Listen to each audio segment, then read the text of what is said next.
Let's get it, gang. Y'all already know what time it is. Let's go. Eagle game day. Yes, sir. Yes, sir. Let's get it. No, just strike that intro. Man, you already know. Let's get it, my man.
Yeah! Game day vibes. Hey, with the legendary. Hey, salute. We got Bobby Taylor in the house today, gang. Hey, big salute. Let's go, man. To the Eagle Goat out here, man. Appreciate you for coming on today. As you can see, you know, we getting into them vibes before the game and all of that. I'm feeling good. It felt like, you know, borderline Christmas morning this morning. I'm ready to see what we got. You know, I'm ready, gang. So, hey, you already know, Bird Gang. Gonna do your thing, bro. Hey, man, I am excited. You know, it is game day. We will see our team go out there and, you know, beat a team we know they can beat. We're going to see Jalen Hurts have a great game. Hopefully. We're going to see this defense look monstrous. So I am excited about, you know, seeing what the Eagles can do today. And I'm definitely excited about Taylor in the building. How you doing, Bobby? How has your offseason been, buddy? It's been busy. I've been on the road, you know, just working, ball stuff. Actually, I was out in LA for the kickoff.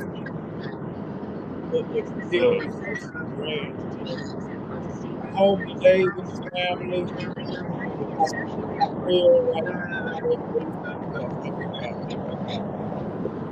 Nice. How did you like the Eagles offseason? I love it. Yeah, I think how we did a great job. The first they showed us his faith. I didn't get that. I think you need to mute your mic, buddy. Mute your mic. Yeah, there you go. Not trying to bring in another quarterback because I'm definitely a Jalen Hurts fan. Hurts season. You know, being from Texas, you know, knowing that he's, you know, from the Houston area, you know, watching him grow up in high school, college. And so I'm just excited about that. Obviously, you know, AJ Brown coming over, the draft picks, you know, Davis, Nakobe Dean. I mean, all of these guys. I mean, I'm just looking forward to, you know, a good season, especially down, like I said, down here in Texas in Cowboy country. Anytime I can stick my chest out when it comes to the Birds, I'm always doing so. I mean, so many people that I grew up with. I mean, even family. You know, they're Cowboy fans. So, you know, the expectations are great for the Eagles this year. I mean, I wouldn't have it any other way. And so I'm just looking forward to one game at a time and winning the NFC East and hopefully going to the playoffs and getting as far as they can. So did the family give you a hard time growing up? You know, when you played with the Eagles, were they like, were they rooting for you or were they rooting against you? Oh yeah, well, they definitely were rooting for me. I mean, it was kind of, I really didn't know how deep it was when I first got into the league. I just thought that, you know, because of, you know, somebody in the fam getting drafted, no matter what team I was playing for, I just thought that they were teams of obviously myself and the team that I was playing on. But, you know, come to find out, man, a lot of my family, they were like, look, Bobby, when you play the Cowboys, we want you to do well personally, but we want the Cowboys to want them to win. And so I'm glad they told me that because I saved a lot of money on tickets. I didn't have to give a lot of those family member tickets anymore. So I appreciate the transparency and the honesty. But yeah, I mean, it was crazy. I mean, it's some people that like that's from the town where I'm from and grew up in Longview, Texas, that like literally don't like me for no other reason, but just because I played for the Eagles. It's like, okay, y'all that simple. It's been a while, guys. It's been a while. They drafted me. It wasn't like I had a choice where I could go. You know what I mean? And so, but I don't care, man. You know, like I feel like it's our time this year. The momentum is great. The energy is great. I hadn't had a chance to get up there doing training camp, but I look forward to definitely get out there. One of my former teammates, Hugh Douglas, he'll be going into they're inducting him into the Ring of Honor. So I'll be looking forward to getting up there for that. But yeah, man, I'm looking forward to the season. Go Eagles. And you know, they have my total support. How y'all feel about how y'all feel about sure. Listen, I'll let you guys go because you know me. I'll get excited on him to let you guys know. 17-0 until proven otherwise. Jalen Hurts MVP, you know, total domination. That's how I really feel. I'm that high on the team. I really think we got a chance to do something special this year. You know, I do got us going, 14-3. You know, I think, you know, the sky's the limit for this team as long as the coaches can put these guys in the right opportunity to make plays. You know, like we have the talent. You know, our wish list has been filled.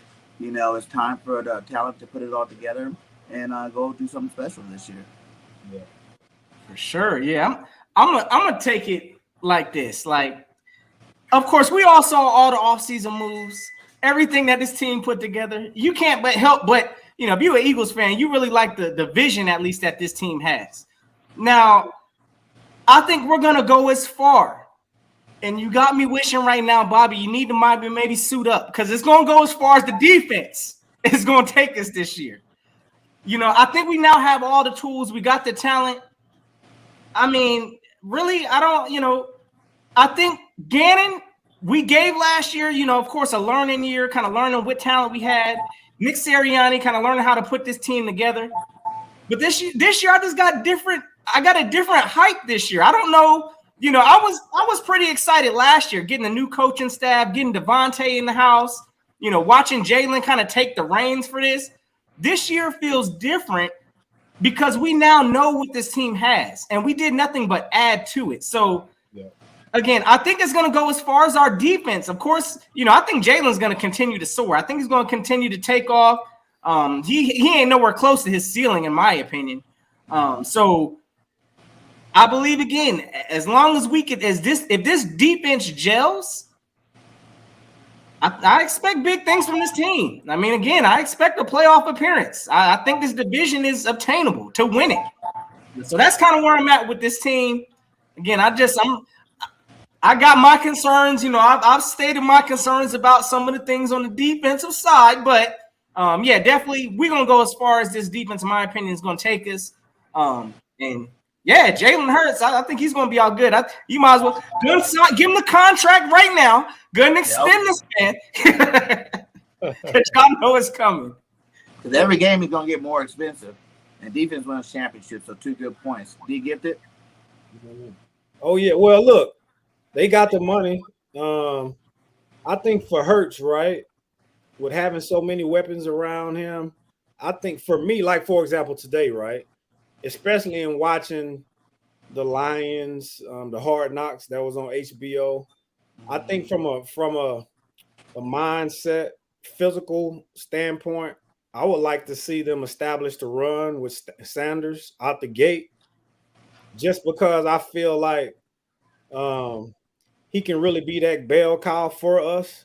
And then also, obviously, it takes the pressure off of Jalen because I think the last thing that he should probably feel, which I'm not saying he's feeling like this, is that he needs to, you know, make all of the plays, make all of the perfect throws, all of those type of things or what have you. So I think from a physical standpoint, because one of the things I used to do when I played, right, when we had a lot of the guys like Trey Thomas, like John Runyon, just sitting down with them, right, a lot of these offensive-minded coaches, they get so pass happy, and these offensive linemen don't get a chance to fire off on the defensive line and run block.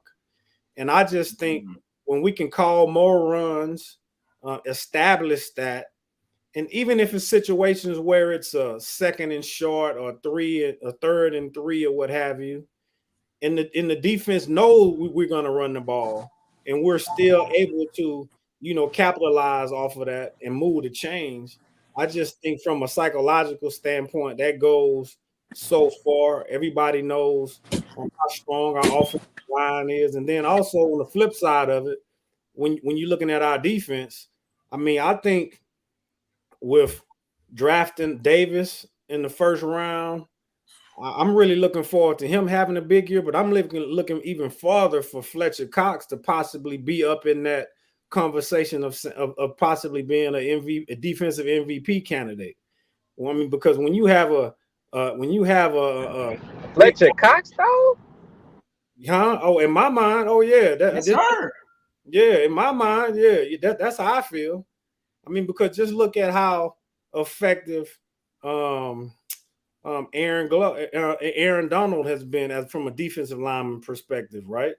And so I think Fletcher Cox can have that type of impact for our team this year, and that just makes the guys on the back halves lives a lot better. It makes the defensive coordinator maybe not necessarily have to send the house to be able to get to the quarterback, because when we can just rush with 4 or maybe 5, it makes our lives a whole lot better on the back half in the secondary. So that's my opinion, and I'm sticking to it. I like it.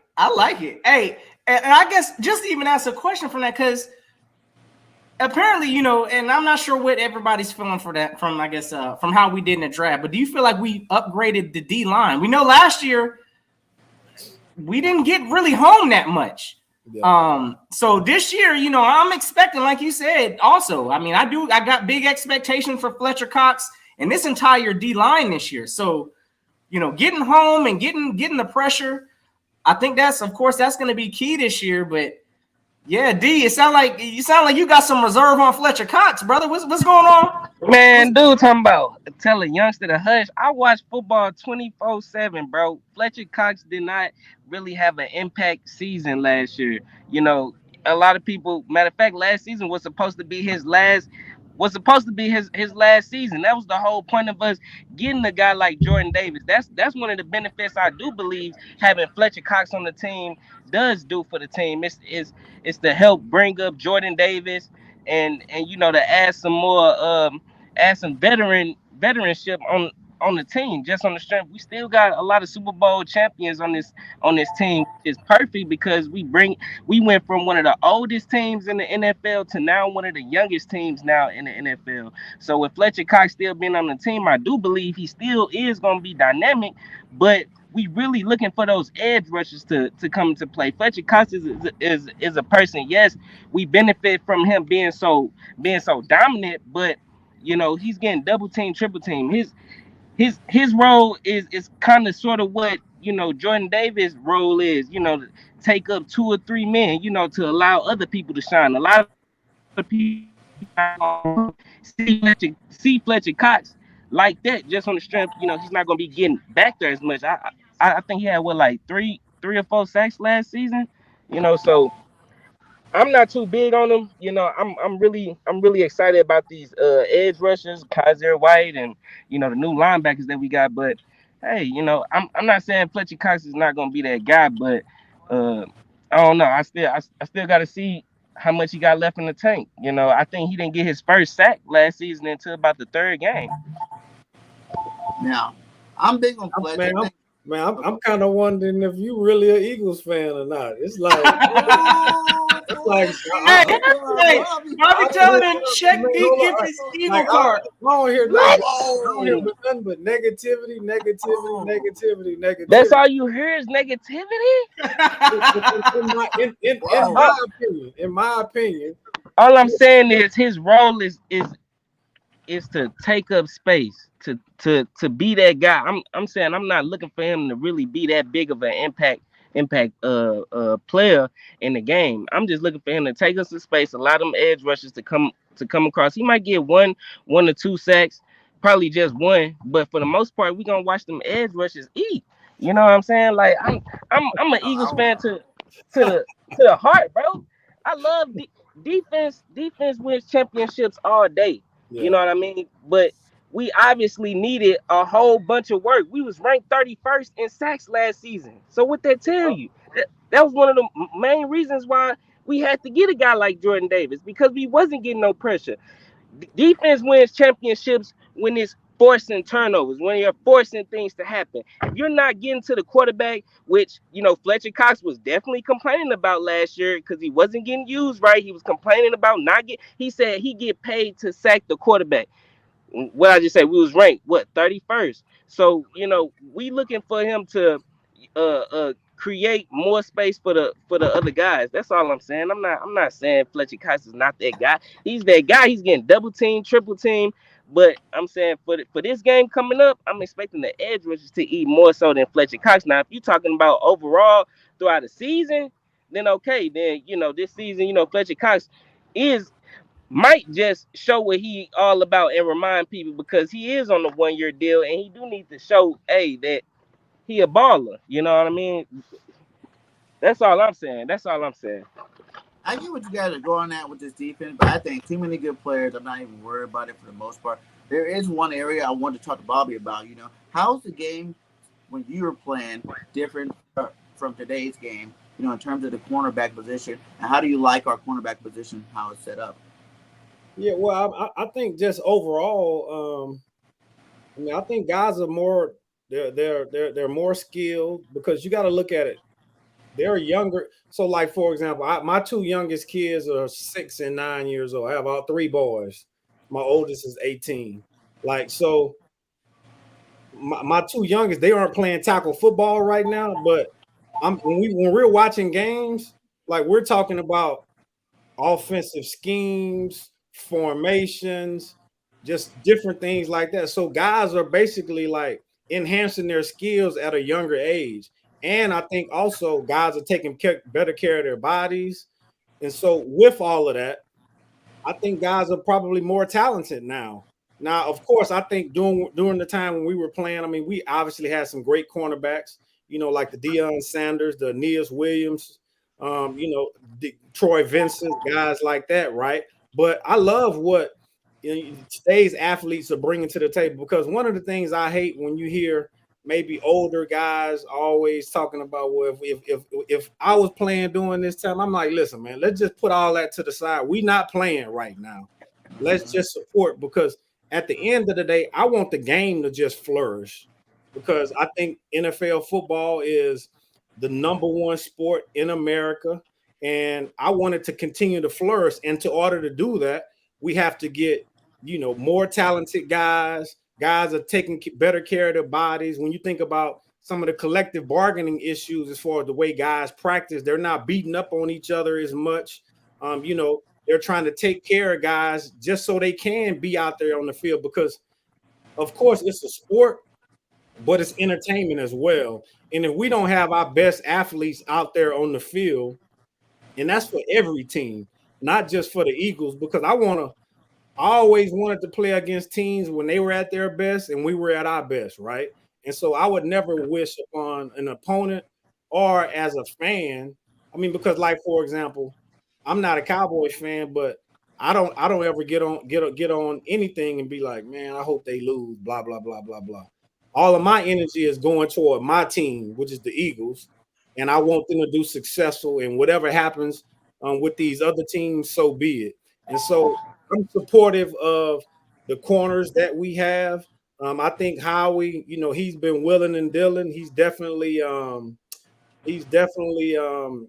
lived up to his nickname as far as with all of the different big moves that he's been able to make or what have you. And so, I just really want to sit back and support these guys. I also think about when you have the D-line that we have, and, like my man said, as far as with the edge rushers, it should make those guys lives a lot better on the back half, because anytime a pass rush, a great pass rush is always better than great coverage at the end of the day. Because if we can get to the quarterback in 1, 2, maybe 2.5 seconds, I mean, what more can you ask for in the back half? Because if you can't cover for that long, it's like, man, listen, you probably don't even need to be in the league. Yeah, man. Hey, man, I want to touch up well, bounce off what you said as far as the additions and Howie Roseman. We all know he been making moves, and willing and dealing, especially the defense. It made a huge 180. The whole linebacker core has been restored, refurbished. The defensive line has been refurbished and upgraded. But the same has been, for the offense. We've added, some weapons like AJ Brown, and we added some weapons like Zach Pascal. We let go of Jalen Rager. We upgraded the whole wide receiver core. So with that being said, we can expect this offense to be a lot more pass heavy. Which wide receiver do you expect to have a big game, against these lines? I mean, I hope we're not pass heavy personally. Mm. I want to be able to establish the run first. I think sometimes offensive minded coaches, head coaches especially, they can get a little bit too pass heavy. And I would just like to see us be a little more patient. And I know it's hard to be patient when you are part of the Philadelphia Eagles, when you think about the fan base, the media, and all of this type of stuff or whatever, right? They want a Super Bowl right now, like today. You know what I mean? And so my thing is, if we can be patient and establish that run first, but those big plays in the passing game will come. And of course, I would like to, I would like to see all of our receivers flourish to a certain degree. But I'm so laser focused on just establishing a level of like physicality, because I think if we can control both lines of scrimmages, offensively and defensively, I'm like, man, the sky's the limit as far as like where this team can go. And even if the score isn't 30 points, even if they don't score 30 points, right? I think people on the outside could be a little bit more patient when you think about that. But if I had to just take a guess, of course, I would like to see AJ, especially with him coming, because I love what he brought to the table when he was in Tennessee. And I was surprised that they allowed him to get out of the building. But I was definitely happy when we were able to get him on our team. But when you have two guys like him and Devontae, who both can beat one-on-one coverage, because that's really what it's all about. When you have guys like that can beat both of them can beat one-on-one coverage, I mean, you can just take your pick as far as who you want. But with him coming over and all of the energy, and I like how the guys who are already on the team like welcome him with open arms. When you look at some of the interviews, I think I saw an interview earlier that was on Fox that AJ and Devontae did, and I just thought that was cool, right? Because some athletes can be a little selfish, thinking like, man, I'm good, like we good, like we like I'm here.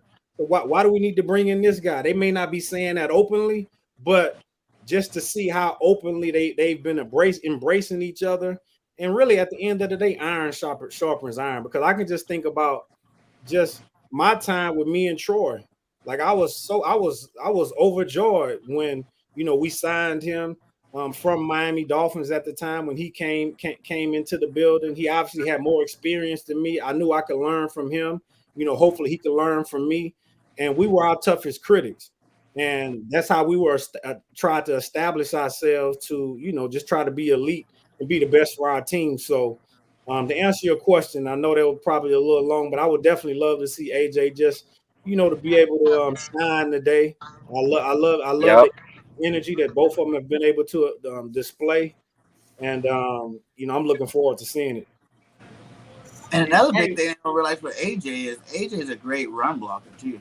Oh yeah, No doubt. I'm saying, like, people are really sleeping on that matter. For us being the number one rushing team, to add a receiver that's not only talented in catching the ball and route running and creating separation, but he is also big and strong where he can pretty much take any cornerback and block him.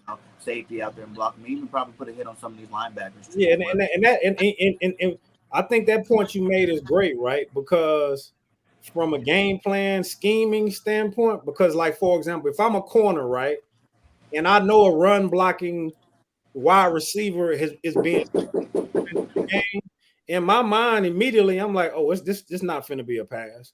But when you have a guy like AJ Brown that can do both from a schematic standpoint, it keeps the defense off balance. And when you can have that come into play, I mean that's huge for the type of success that your offense can have.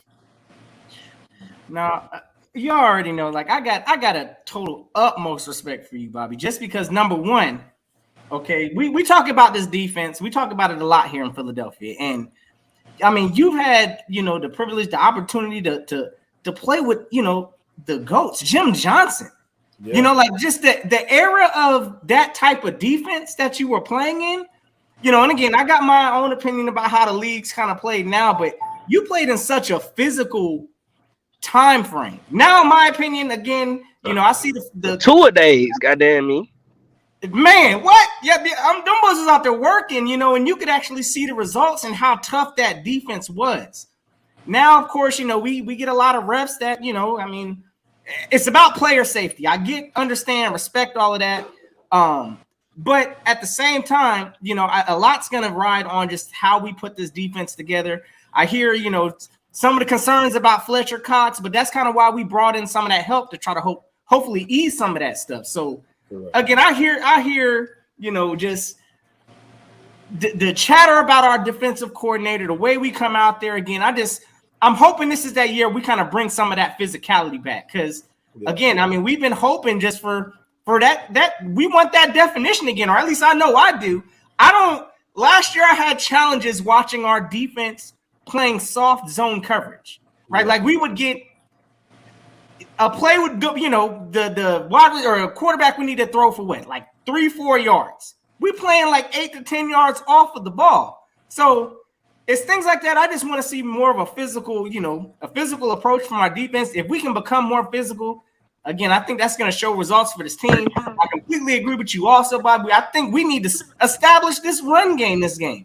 I don't know how everybody else was feeling.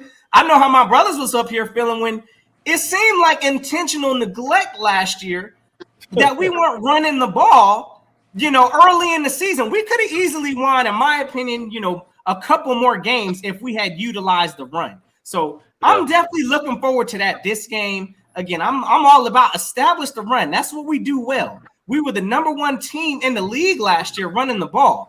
Let's start off with that, assert that domination. Like it's a mental thing. If you get out there and you running it on them and they cannot stop you, they check out for the most part. So again, I'm all about establishing this run early this game. And again, I just want to see this defense be physical out there. I'm not trying to see this. We brought talent in here, and hopefully we can use it to that, to that strength. So I know Jim Johnson did it.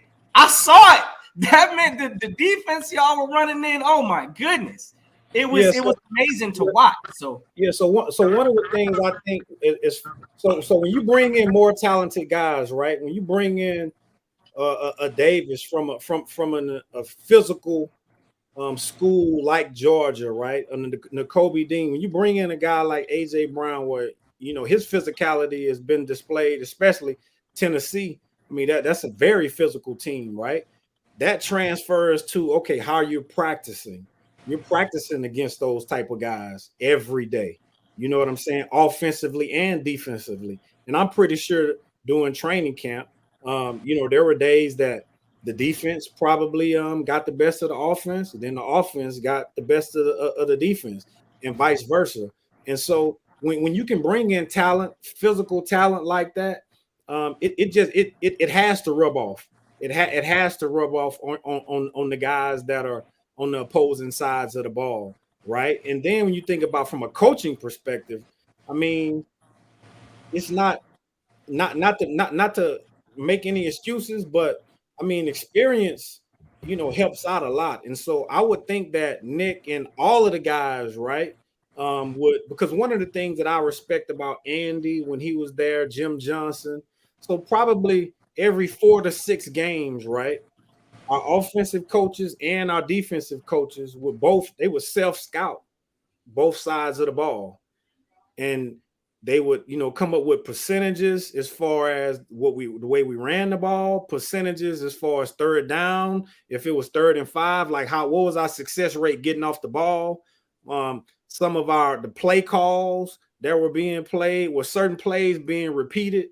Were we becoming predictable offensively and defensively? Now I know when you become like some bad MFs, right? There's certain plays that just have to be in your playbook offensively and defensively. You run those particular plays no matter what, because you like, you know what? We gonna win regardless. But there are times that that self-scouting really does help you.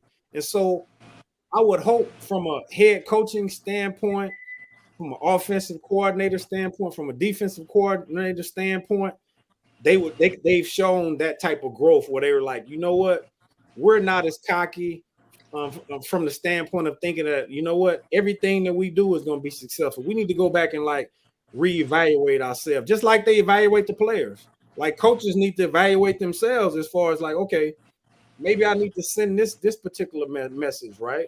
Maybe the way we design our practices, instead of the one offense going against the 2 defense, it needs to be short periods throughout practice where it's one offense against 1 defense. And I know when we did little stuff like that really got us going, especially during the week, because you need that. A lot of times it get tedious. You're doing the same thing over and over and over and over and over. And a lot of people on the outside think that, okay, you guys are making all of this money. You're just supposed to wake up motivated. And I get that.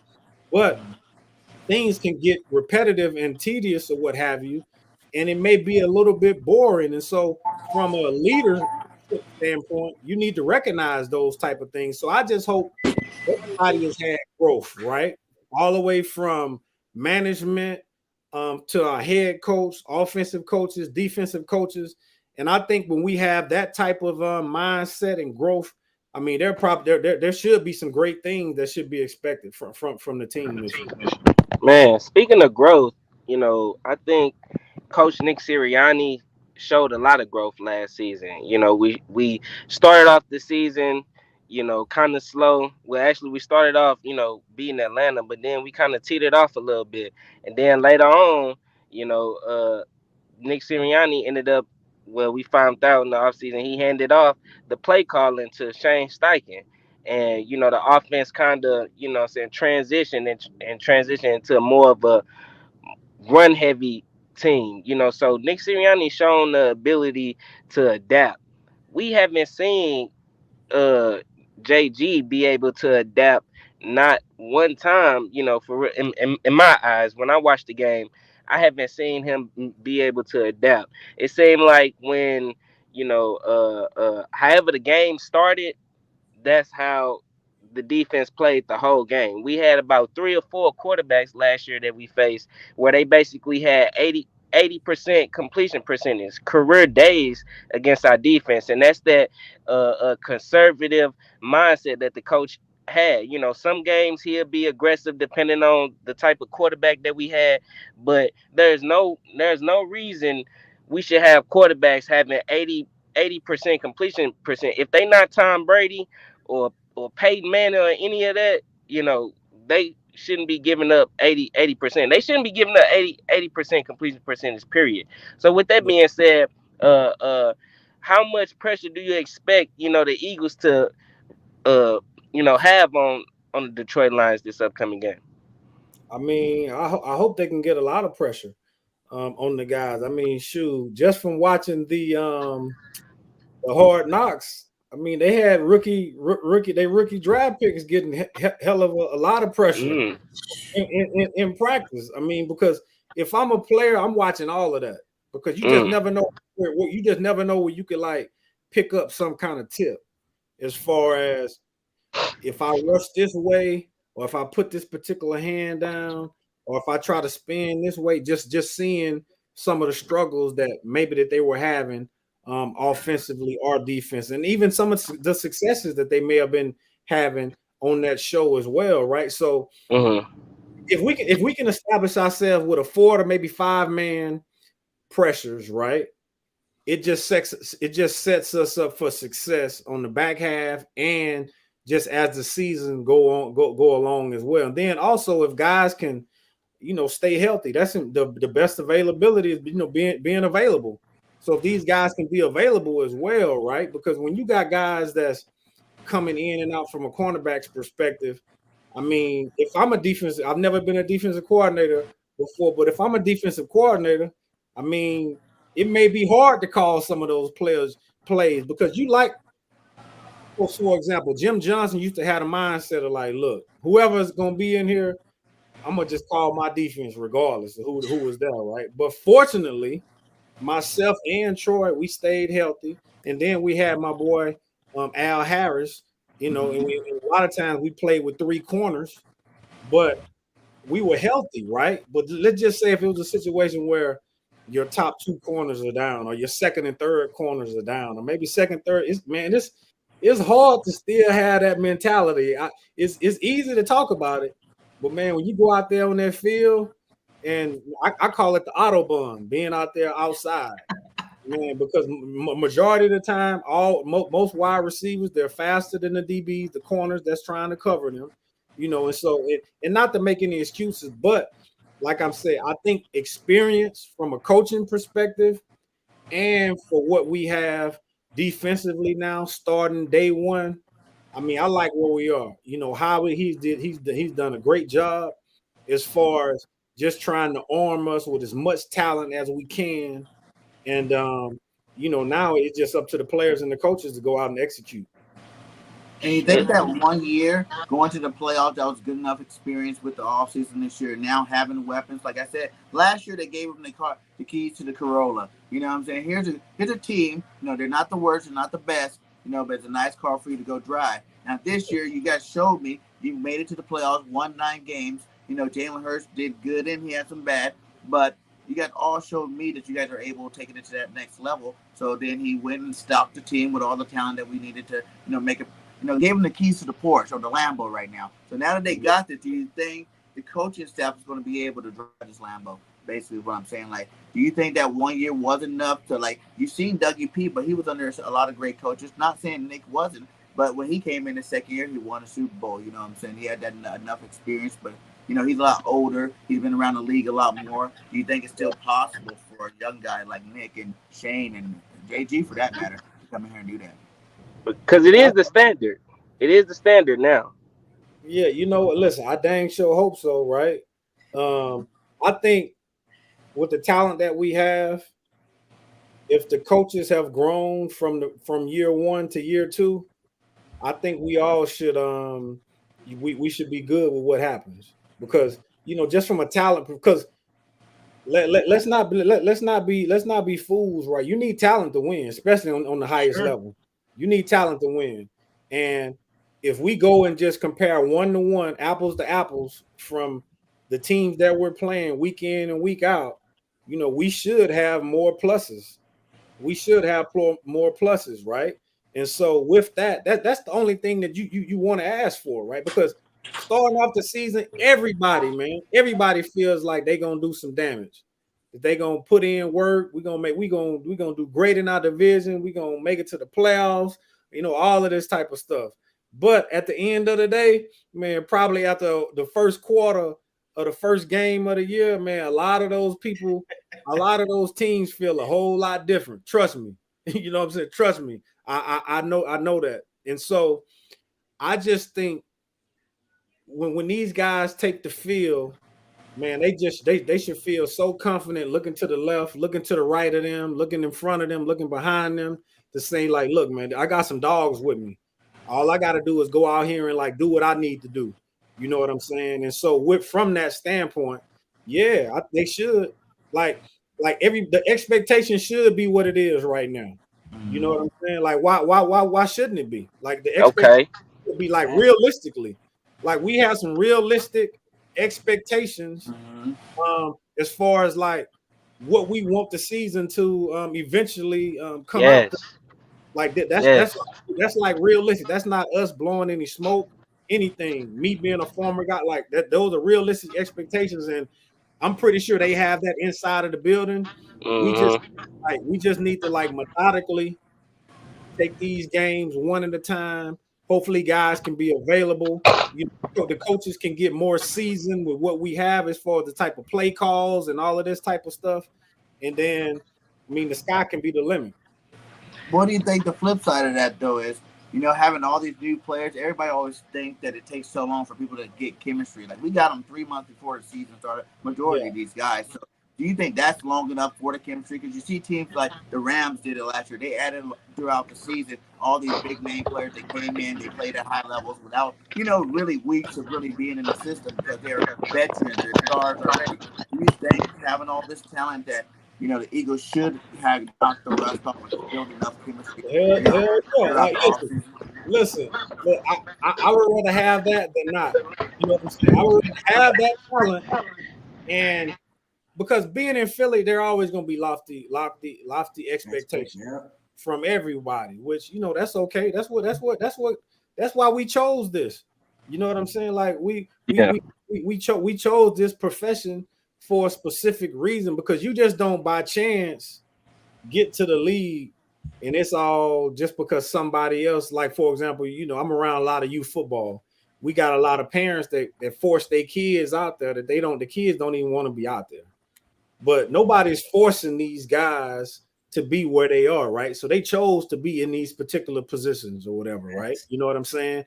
And so with that, like I think that should be enough, because the flip side is like people like yourselves, folks in the media, fans, man, they mess around and burn it down. Not literally, but just be miserable. I've been there when we may have won 4 games the entire season, and they always talk about like there's this study that they have that the productivity in the workforce when the Eagles lose, it sucks on Mondays after a loss. You know what I'm saying? Just because how important it is for a lot of people, you know what I mean, in that region or what have you.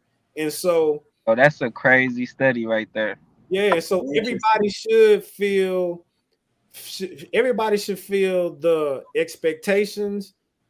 They should also feel the pressure as well. You know what I mean? Because I think all athletes, every time they step out there on the field, there should be some type of pressure. Yeah, you could be calm and confident about your own ability, about the work that you've did with your team, but there still should be some type of pressure, because I think that keeps you excited, that keeps you on your toes as far as making sure that you're putting your best foot forward. But it's going to be a long season.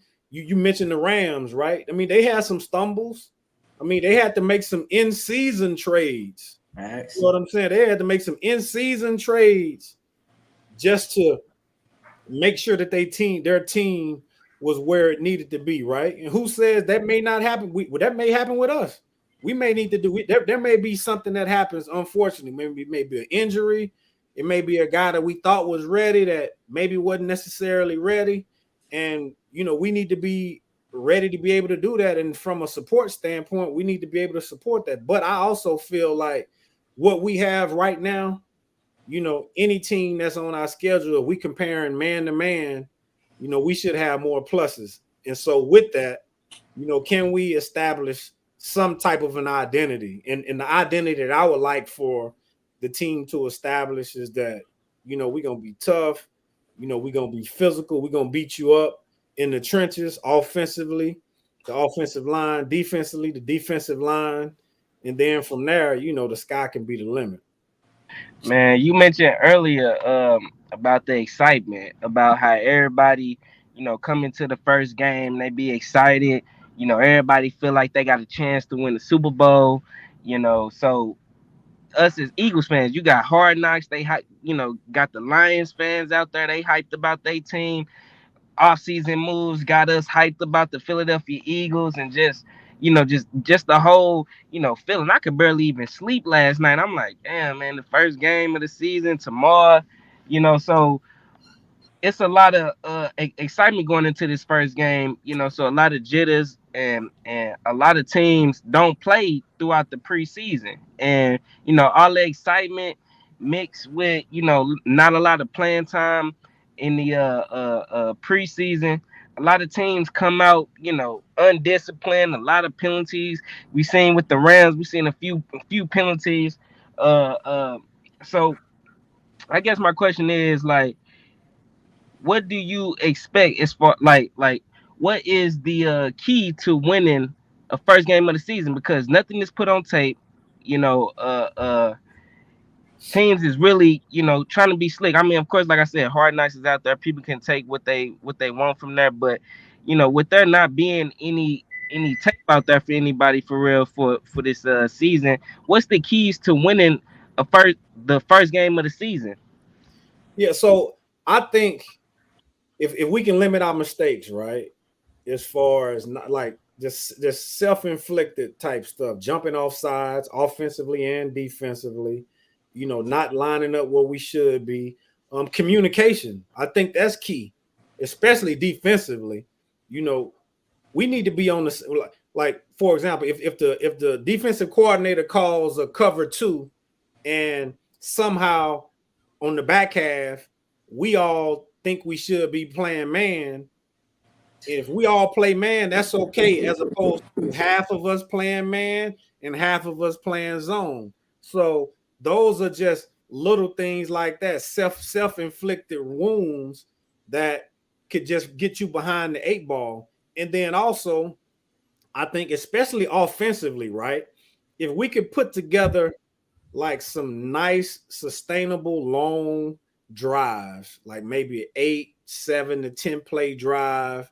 Because, man, I don't care how good of a shape you're in, right? If you're out there, that's one of the things that I saw in the Rams-Bills game sitting there Thursday, was that the Bills were putting together some long drives, and like you could see Aaron Donald and all of those guys out there getting tired, because it's the first, man, you're excited. I'm pretty sure a lot of those guys probably couldn't sleep like they may have wanted to, because they're all wanting to play. They're traveling to Detroit, what I'm saying? So like all of those type of factors, I think, come into play. So I think if we can not kill ourselves with those type of penalties, from a communication standpoint, especially defensively, we all can be on the same page. I think that's important, and not just give up, blown coverage, big plays. And if we can, really eliminate some of the turnovers and just stick to the game plan and be physical as we can, I think, man, at the end of the day, we'll be good. And I think from a fan perspective, everybody will be satisfied as well. Man, I love those messages you sending, Bobby, because that's all good stuff, man. I got a fun question for you real quick, man. Because again, I respect your game, everything, but I'd like to know if there was maybe who would you say would be your most, when you played, one of the most difficult wide receivers you had to cover? Like, was there ever a game, possibly had a wide receiver? Man, I was just with him on Thursday at the game. Torrey Holt and Isaac Bruce, those two, because like bigger guys like the Michael Irvins and like the Herman Moores that were just as tall as I was, those guys were, not to say it was easy, but it wasn't as tough going against like shorter, quicker, obviously more faster guys, especially with me being 6'3", 6'4". Those guys were a lot more tougher to cover, than the big, Michael Irvin style guys. Also, probably another guy, Marvin Harrison. He's in the same build and same mold, as the Torrey Holts and the Isaac Bruces or what have you. But yeah, those would be guys that would be a little tougher. More challenging. Got you. Man, that's what's up, man. I'm from St. Louis, so with that being said, I'm like, it's cool to hear Isaac Bruce and Torrey Holt name, because a lot of times, especially now with the Rams being in LA, they don't even mention they was even in St. Louis no more. They don't even mention, Isaac. And plus, I was young when they went to the Super Bowl in 1999, and they had another season after that. I think I was probably like 6 years old. So that's what's up, man. Isaac Bruce, Torrey Hope, man. I think didn't they just get inducted to the Hall of Fame? Yeah, Isaac Bruce got inducted last year, not this past Hall of Fame, but last year, 2021. And then Torrey was up for the first time. He didn't get the nod, but I mean he'll be back, at some point in that whole deal. Do you think with the talent on this roster, because you're talking about that's like the greatest show on turf, right? Do you think the talent on this roster can put on, something like that? Considering, if Miles Sanders, because I know you said you want to establish the run, and I do want to see Miles get the ball often and early this year. So with Miles Sanders, if he can come have another good season, do you think this team could be like comparable to that type of team on the football field? Man, I don't know. Listen, that's I love the Eagles. I always want to see them be successful, and I just hate that comparison type. You know what I mean? That's tough because, like, man, that's 3 Hall of Famers. They had Marshall Faulk, they had Kurt Warner, they had Isaac Bruce. No, hold on, 4. You got Orlando Pace, offensive tackle. Yeah, you know what I'm saying. So that's 4 Hall of Famers right there. And then you think on the flip side, they had Aeneas Williams. He was on there. That's a Hall of Famer. One of my favorite DBs to ever play the game. They had one of my guys that went to Notre Dame. Todd Light was another corner that played on that deep. So, man, that's tough to say that. Well, without looking at it as like an overall career, I want them to be successful. Like, I want them going to be into the successful. season like that team. That they considered that roster going that year, not like overall looking at their, longevity of their career. Because we got a lot of young guys, and we got some future Hall of Famers on our roster. I don't think they can be like them. No. I mean, that's just, you know what I mean? They don't need maybe not in the same way. What's so cool about that? And man, I hate to. I gotta jump off in a minute, but what's so cool about that, right? Is like that's okay. You know what I mean? I think the people that like get caught up in like, and not, I know you're not getting caught up in it, but it's some people out there that get caught up in there, right? That if say you asking them that question, they'll get caught up in, man, they'll never be able to be. But it's like that's okay. They don't have to be. They don't have to be as great as what that squad was or what that offense was, but they still can do some damage, win this East, finish high in the NFC, and then in the playoffs. It's anybody's ball game, especially if you can get a home game. You know what I mean? Because imagine playing with the season being longer now. Imagine playing in Philly, doing the latter part, the middle of the latter part of January, and the team got to come from whether it's Arizona, you know what I'm saying, Florida, wherever that may be, coming to Philly during that time of year, right? And so. Especially, getting back to my analysis as far as being able to establish the run, if we can, behind the offensive line that we have, man, that'll pay dividends for us in January. Because if the weather is real funky, it may not even be smart from a game plan standpoint to throw the ball over 15 times, 20 times. You know what I'm saying? So it's deeper than just this one game as far as me thinking about the Eagles trying to establish themselves in that way.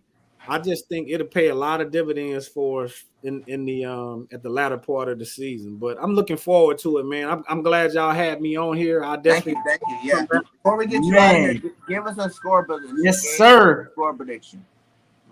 Score prediction, right? I would probably say 27 to like 13, man. And okay. The Eagles. I would like to see the Eagles defensively. Well, offensively, we can have 100 yards, over 100 yards rushing. Less than one turnover or less offensively. Defensively, we can get about 3 turnovers. I think that would be great. Preferably 2 picks, especially being a DB. You know what I'm saying? Play Slay, baby. Preferably 2 picks getting the DB. It would probably be cool if Slay, being back in Detroit, he can get a pick. You know what I'm saying? That'll be huge, I would think, for him personally. You know what I mean, and for the team. And then, you know, if we can get maybe four or 5 sacks or something like that, man, listen, I ain't asking for much. You know what I'm saying? That ain't much. We ain't asking for much, you know. I mean, listen, I ain't asking for much. And then when I watched that night game of that team up south and Dallas, man, I can just sit back with my arms, kick the feet up. Yes, sir. Shaking my head. You feel me? Hey, thank you again for coming out. Appreciate you, Robbie. Yes, sir. The legend. Hey, y'all. Y'all have a good year, man. Thank you, too, buddy. Yes, sir. Fly, Eagles, fly. Fly, Eagles, fly. Yes. Go ahead and get us out of here, Notion. Yes, sir. Hey, y'all have yourselves a safe and fantastic Eagles day. As y'all can see, we getting ready for the game day vibes. Let's go! Now. Yes, sir. So, hey, y'all have yourselves a safe and fantastic day. Y'all make sure y'all check all my brothers out because I know probably after the game there's going to be some stuff rocking. Come win, lose, or draw. Y'all know what it is. So, gang, and until next time, y'all know what it is. Go keep the notion. Yes, sir. We out this thing, gang. All right.